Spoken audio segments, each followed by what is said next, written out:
તો મોર્નિંગ ટોપ સ્ટોક્સની વિગત સાથે તૃપ્તિ જોડાયા છે ફરી એક વખત. તૃપ્તિ, ફરી એકવાર ગુડ મોર્નિંગ. અને ખાસ કરીને કયા સ્ટોક્સ આજે નજરમાં રાખીશું? Again good morning Neeraj. Neeraj, આજે ઘણું લાંબુ લિસ્ટ છે, પરંતુ શરૂઆત આપણે બિઝનેસ અપડેટથી જ કરશું. તો બિઝનેસ અપડેટમાં શરૂઆત આપણે નાલ્કોથી કરીએ.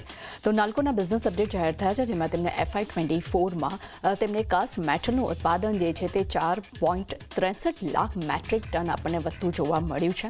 તે સાથે તેમના FY24માં મેટલનું જે વેચાણ જે છે તે 4.70 લાખ મેટ્રિક ટન પર આપણને આવતું જોવા મળ્યું છે. અને તેના બોક્સાઇડનું જે ઉત્પાદન જે છે તે બોક્સાઇડનું એક્સવેક્શન છે તે 76 લાખ મેટ્રિક ટન પર આપણને આવતું જોવા મળ્યું છે. અને નાલ્કોના બિઝનેસ અપડેટ આપણને ખૂબ જ પોઝિટિવ આંકડા આપણને આવતા જોવા મળ્યા છે. અને ગઈકાલે પણ જોયું હતું કે નાલ્કોમાં આપણને સારું એવું બાઉન્સ બેક જોવા મળ્યું હતું અને પૂરા મેટલ ઇન્ડેક્સમાં પણ આપણને સારી એવી બાઇંગ જોવા મળી હતી. એટલે આજે ફરી આપણને નાલ્કો જે છે તે આપણા ફોકસમાં રહેશે.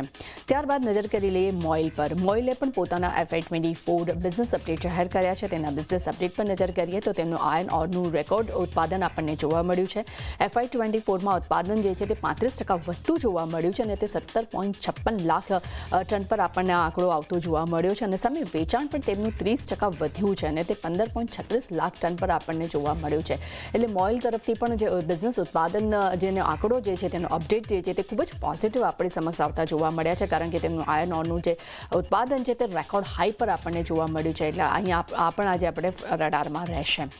ત્યારબાદ નજર કરી લઈએ આપણે હિન્દ ઝિંક પર. તો હિન્દ ઝિંકે પોતાના Q4 બિઝનેસ અપડેટ જાહેર કર્યા છે, જેમાં તેમના રિફાઇન્ડ મેટલ ઉત્પાદન છે તે તેમનું 6% આપણને QOQ ધોરણે વધતું જોવા મળ્યું છે અને તે 273 KT પર આપણને જોવા મળ્યું છે. અને YY ધોરણે આપણને 1%નો ત્યાં ઉછાળો જોવા મળ્યો છે. ત્યાં જ માઇન્ડ મેટલ ઉત્પાદનની વાત કરશું ત્યાં આપણે લગભગ આપણને QOQ ધોરણે 11%નો ઉછાળો જોવા મળ્યો છે અને તે 299 KT પર આપણને આંકડો આવતો જોવા મળ્યો છે.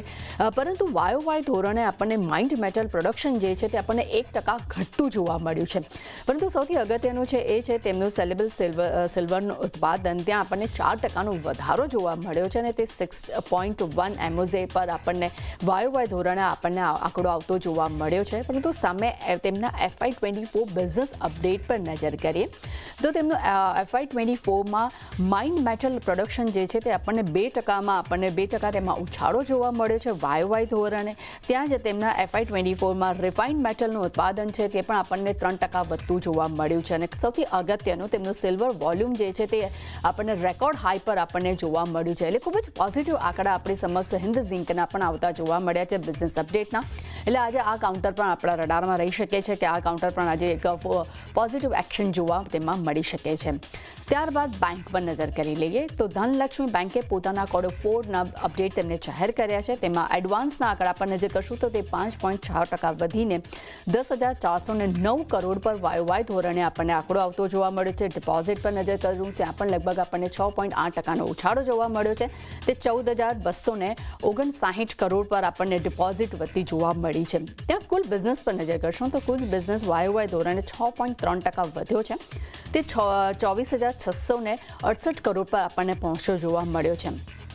કાસા પર નજર કરીએ તો તે 2.8% વધ્યા છે અને 4,381 કરોડ પર આપણને કાસાના ફિગર્સ જોવા મળી રહ્યા છે. ત્યાં જ તેમની ગોલ્ડ લોનના નંબર્સ પર નજર કરશું તો ત્યાં પણ લગભગ આપણને 25%નો ઉછાળો જોવા મળ્યો છે અને તે 2,839 કરોડ પર આપણને ગોલ્ડ લોન આપણને YY ધોરણે આવતા જોવા મળી રહી છે. એટલે ખૂબ જ પોઝિટિવ નંબર્સ આપણને ધનલક્ષ્મી બેંકના બિઝનેસ અપડેટના નંબર્સ પણ આપણને જોવા મળી રહ્યા છે. ત્યારબાદ આજની સૌથી બ્રેકિંગ અલ્ટ્રાટેક પર વાત કરશું. અલ્ટ્રાટેક બિઝનેસ સિમેન્ટમાં તેમને 2 યુનિટ્સનું કામકાજ તેમને શરૂ કર્યું છે. તેમને છત્તીસગઢ અને તામિલનાડુમાં તેઓ પોતાના 2 નવા યુનિટ તેમને શરૂ કર્યા છે.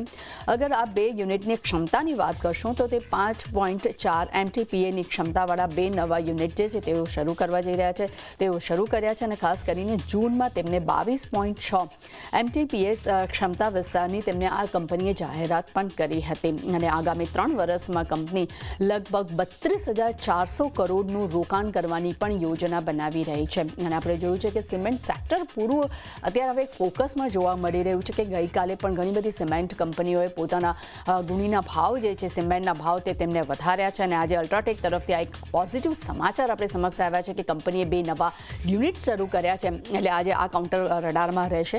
તે સાથે જ અલ્ટ્રાટેક પર બ્રોકરેજ રિપોર્ટ પણ આવ્યો છે તો કે મોર્ગન સ્ટેનલી અહીંયા ઓવરવેટ રેટિંગ આપ્યા છે અને લક્ષ્યાંક તેમને 12,000 રૂપિયા પ્રતિ શેર કર્યા છે. એટલે આજે અલ્ટ્રાટેક સિમેન્ટ આજે ખાસ ફોકસમાં રહેશે. ત્યારબાદ સિમેન્ટ સેક્ટરની વાત કરશું તો તેમાં રામકો સિમેન્ટ માટે પણ એક પોઝિટિવ સમાચાર આપણે સમક્ષ આવતા જોવા મળ્યા છે. કંપનીએ 31 માર્ચથી ઓડિશામાં તેમને ગ્રાઇન્ડિંગ યુનિટ લાઇન 2માં તેમને કમર્શિયલ ઉત્પાદન તેમને શરૂ કર્યું છે અને આ યુનિટની ક્ષમતા પણ તેમને વધારી છે અને તેમને ક્ષમતા વધારીને 1.8 MTPA તેમને કરી છે. એટલે ખૂબ જ પોઝિટિવ સમાચાર માફ કરજો રામકો સિમેન્ટ પાસેથી પણ આવતા જોવા મળ્યા છે. એટલે આજે આ રડાર પર પણ આપણને જોવા મળી શકે છે.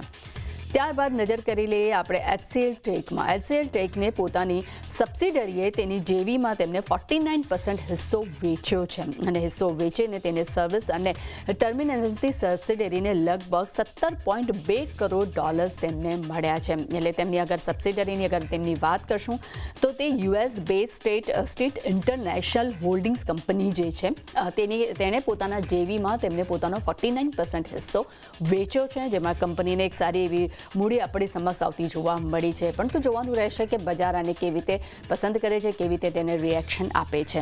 ત્યારબાદ નજર કરી લઈએ આપણે અનુપમ રસાયણમાં. કંપનીએ કરાર કર્યા છે. કંપનીએ જાપાનની કંપની સાથે તેમની 2 પ્રોડક્ટના સપ્લાય માટે તેમને કરાર કર્યા છે, જેમાં ફિલોરિનેશન્સ રસાયણ જે છે તેમાં ઉપયોગમાં લેવાતા જે પ્રોડક્ટ છે તેના માટે તેને બનાવવા માટે તેમને આ કરાર કર્યા છે. તેમાં હાલમાં તેઓ જે આ ફ્લોરિનેશન પ્લાન્ટ છે તેમાં તેઓ મોલેક્યુલર્સ નામનું જે પ્રોડક્ટ જે છે તેનું તેઓ ઉત્પાદન કરશે અને આ કરારથી કંપનીને લગભગ 7 વર્ષમાં 743 કરોડની આવક જે છે તેની પણ તેઓ અપેક્ષા રાખી રહ્યા છે. એટલે અનુપમ રસાયણ માટે પણ એક પોઝિટિવ સમાચાર આપણી સમક્ષ આવતા જોવા મળ્યા છે. એટલે આજે આ કાઉન્ટર પણ આપણા રડારમાં રહેશે. ત્યારબાદ નજર કરી લઈએ ઝી એન્ટરટેનમેન્ટમાં. તો ઝી એન્ટરટેનમેન્ટ કંપનીના MD અને CEO પુનિત ગોયંકાએ પોતાનો પગાર જે છે તે 20% તેમને ઘટાડ્યો છે અને આખી કંપનીમાં લેવાયેલા વ્યૂહાત્મક રણનીતિને અંતર્ગત તેમને આ પગલું લીધું છે. અને આપણે જોયું છે કે ગત વર્ષે પુનિત ગોયંકાએ 35 કરોડનું વળતર તેમને લીધું હતું અને હવે તેમને આ વખતે તેમને પોતાનો પગાર 20% તેમને ઘટાડ્યો છે. એટલે આજે આ કાઉન્ટર પર પણ ફોકસ રહેશે.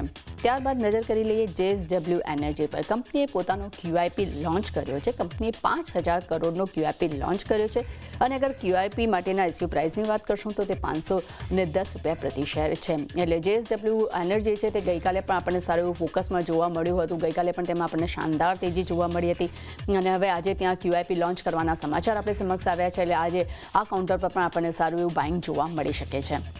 ત્યારબાદ નજર કરી લઈએ આપણે શ્રીરામ પ્રોપર્ટીઝ પર. શ્રીરામ પ્રોપર્ટીઝ માટે એક નેગેટિવ સમાચાર આવ્યા છે કે કંપનીની સબસિડરીને ટેક્સ નોટિસ મળી છે. તેમને 447 કરોડની ટેક્સ નોટિસ મળી છે અને જે તે છે અસેસમેન્ટ વર્ષ 2018 અને 2019 માટેની આ ટેક્સ નોટિસ મળી છે. એ થોડા નેગેટિવ સમાચાર છે કે કંપનીની સબસિડરીને એક નોટિસ મળી છે. એટલે જોવાનું રહેશે કે આ કાઉન્ટર આજે કેવું રિએક્શન આપે છે.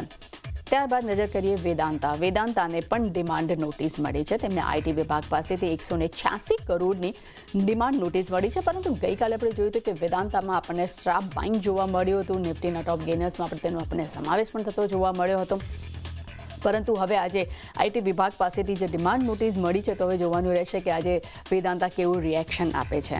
ત્યારબાદ છેલ્લા કાઉન્ટર્સ પર નજર કરી લઈએ તો આસિયાના હાઉસિંગે પોતાના પ્રોજેક્ટ તેમને વેચ્યા છે. તેમને ગુરુગ્રામમાં આસિયાના અમહાર ફેઝ 3ના પ્રોજેક્ટ તેમને 440 કરોડમાં તેમને વેચ્યા છે અને લગભગ 3.77 લાખ સ્ક્વેર ફીટ એરિયામાં ફેલાયેલો પૂરો આ પ્રોજેક્ટ હતો અને આ પૂરો પ્રોજેક્ટ જે છે તેના લગભગ તેમને 440 કરોડમાં પૂરો પ્રોજેક્ટ તેમનો વેચાયો છે. એટલે ખૂબ જ પોઝિટિવ સમાચાર અહીંયા આસિયાના તરફથી પણ આપણને જોવા મળી રહ્યા છે અને આપણે જોઈએ છીએ કે રિયલ્ટી ઇન્ડેક્સ તો આજકાલ ખૂબ જ ફોકસમાં પણ છે અને આજે આ કાઉન્ટર પણ આપણા રડારમાં જોવા મળી શકે છે. એટલે નીરજ આ બધા જ છે. ખાસ કરીને બિઝનેસ અપડેટ જે આવી છે તેના પણ એક સારું રિએક્શન જોવા મળી રહ્યું છે અને ખાસ કરીને સિમેન્ટ સેક્ટર્સમાં અલ્ટ્રાટેક સિમેન્ટ અને રામકો સિમેન્ટ આજે આપણને જોવા મળી શકે છે સારું એવું ફોકસ એમાં.